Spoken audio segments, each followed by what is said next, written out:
Hello, everyone. This is the first video of week 14, and I hope you're doing well. And I hope you had a great time with your family and some friends and your loved ones during the Easter break. Um, so this week, we're going to go over the two things. The first one is the seismic mitigation options. And then after that, I'm going to start reviewing the practice problems for PE exams. And that is going to be the last one of this semester. And I'm still working on and grading your party stuff. So I'm going to get back to you with grades pretty soon. And so, okay, so let's talk about the seismic mitigation. So what is the seismic mitigation? So the second half of this class, before the spring break, we studied earthquakes and seismology, what's the reason and source, and how we measure those, intensity and magnitude. But our focus was when those earthquake happened and occurred to the buildings or structural system, how those structural system will behave under a certain level of earthquake, because that was our focus as a civil engineers and structural engineer and designers. Our focus is going to be how vulnerable our buildings and infrastructure will be, right, under those potential earthquake in the future. So we can always do the seismic performance evaluation for existing structural systems. And then sometimes we need to make a decisions like this COVID-19 situation. This is no one expected like this situation before, but within even under current situation, someone like administrators, they need to make some decisions, right, with very little information, so or very uncertain situation like this. So earthquake situation is not exactly like that, but anyway, we have to make decisions with some information, right? And seismic mitigation option will be another kind of decision-making process. So first thing we have to do is we have to estimate the risk, right, based on the given information.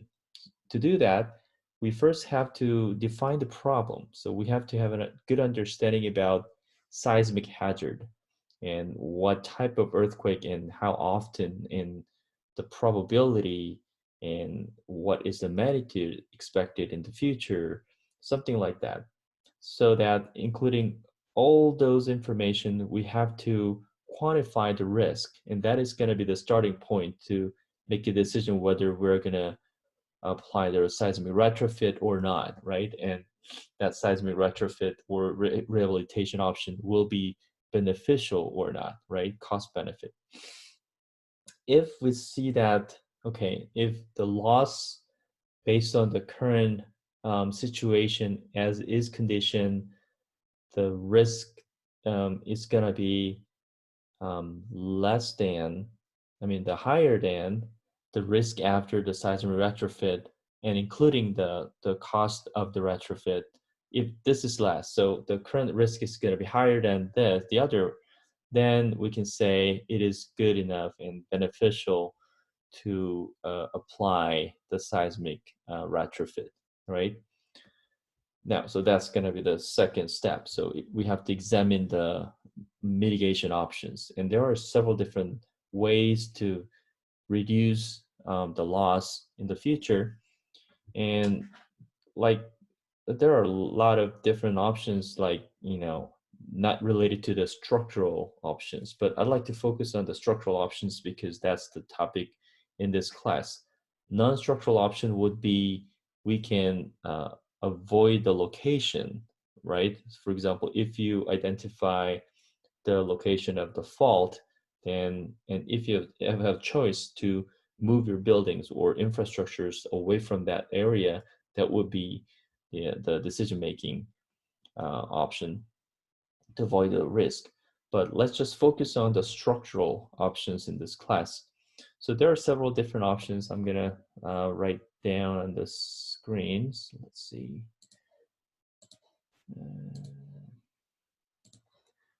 Okay. So let's just talk about several different options. What we have is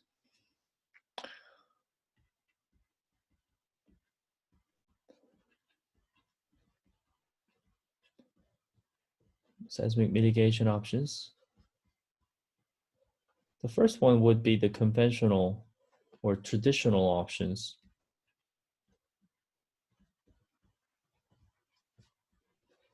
including column jacketing,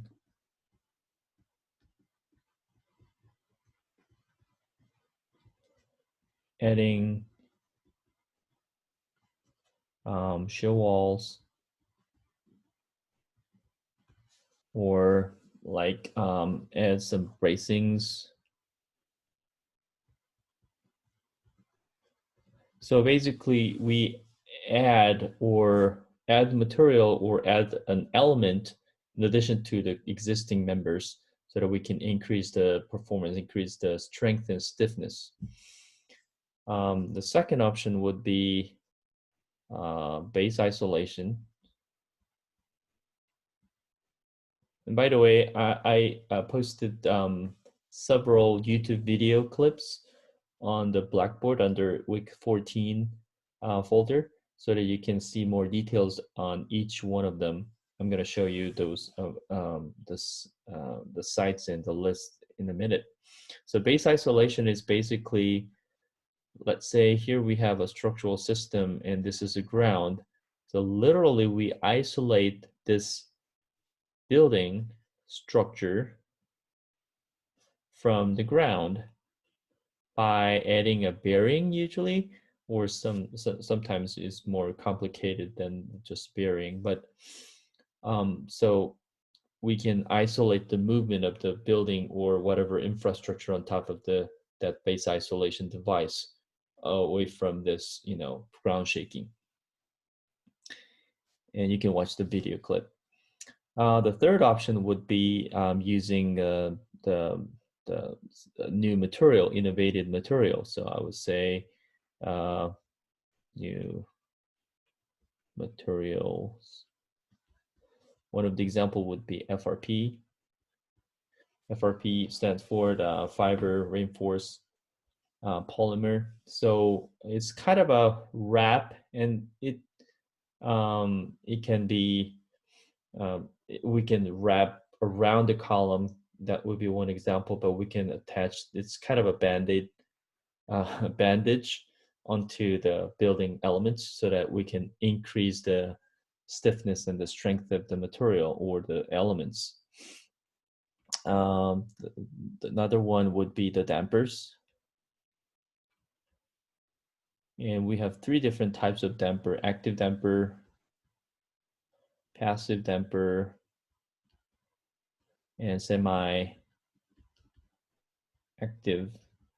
damper. Active damper, basically we attach the actuator. Actuator means the device can, literally apply the force to the elements so that we can, so when the earthquake moves the building this way, then we actuator apply the force on the other side so you can balance out the force.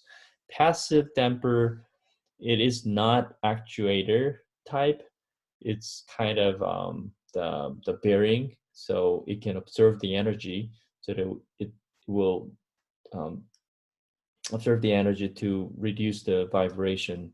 Semi-active is very kind of interesting material we call the MR damper.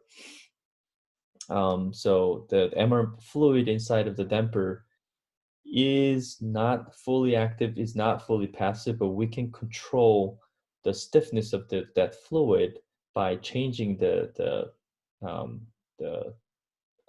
current, so that it's not fully actuator type active damper, but we can control the stiffness of this device. So that's why it is called a semi-active. and MR damper is one of them. Okay, so let me just go to the screen.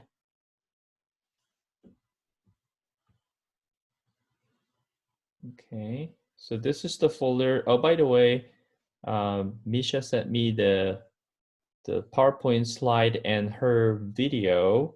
So we, as you know, we always turn around to introduce, new earthquake happened in the past, like a 5-minute presentation at the beginning of the class. And since we cannot meet each other anymore, right? So based on the online, the remote instruction format, she sent me her presentation in a lecture format, that kind of a video lecture. So I uploaded on the Blackboard. Here it is. So you can watch her video slide, and the slide is available as well. And Cole will be covering the last earthquake, which is La Habra earthquake.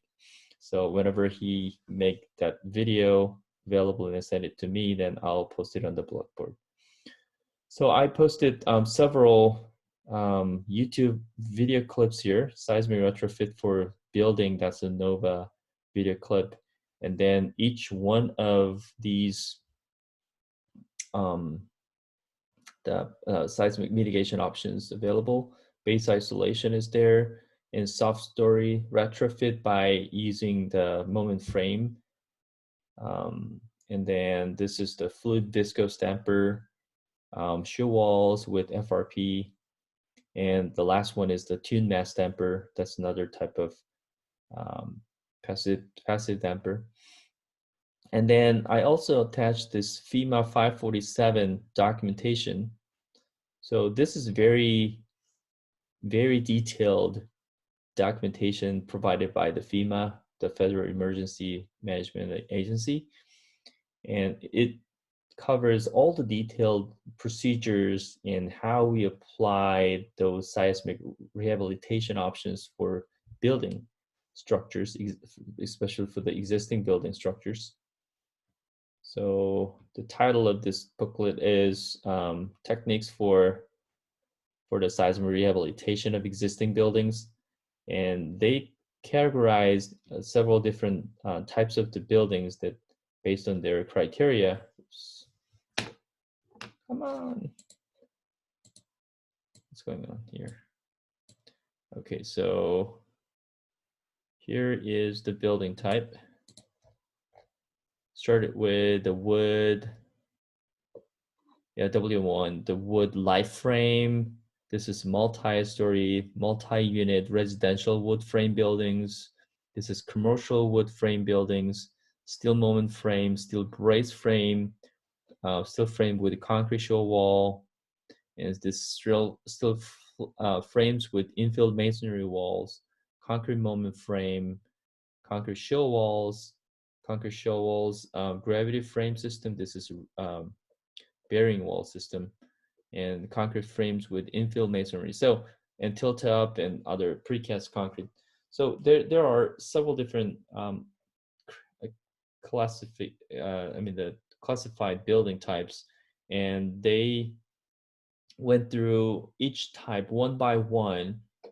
So they started with the description of each type, each element. They explained about it, and then how the force is going to be distributed through those elements and members, and then talk about what is going to be the failure mechanism, the deficiencies, and corresponding rehabilitation, the retrofit techniques that they can apply to each and cover each one of these deficiencies. For example, the insufficient in-plane wall strength, and what is going to be the options that we can improve the connection between elements and reduce the demand and enhance the existing elements and adding new elements. So these are all different approaches that we can improve the seismic performance, right? Depending on each kind of a failure mechanism. And it covers all the details with the figures, so it's going to be really good resources. When you think about seismic retrofitting of the existing buildings, and this booklet is going to be the first thing you need to go. All right, so those are the topics that I'd like to cover at the first portion of this week.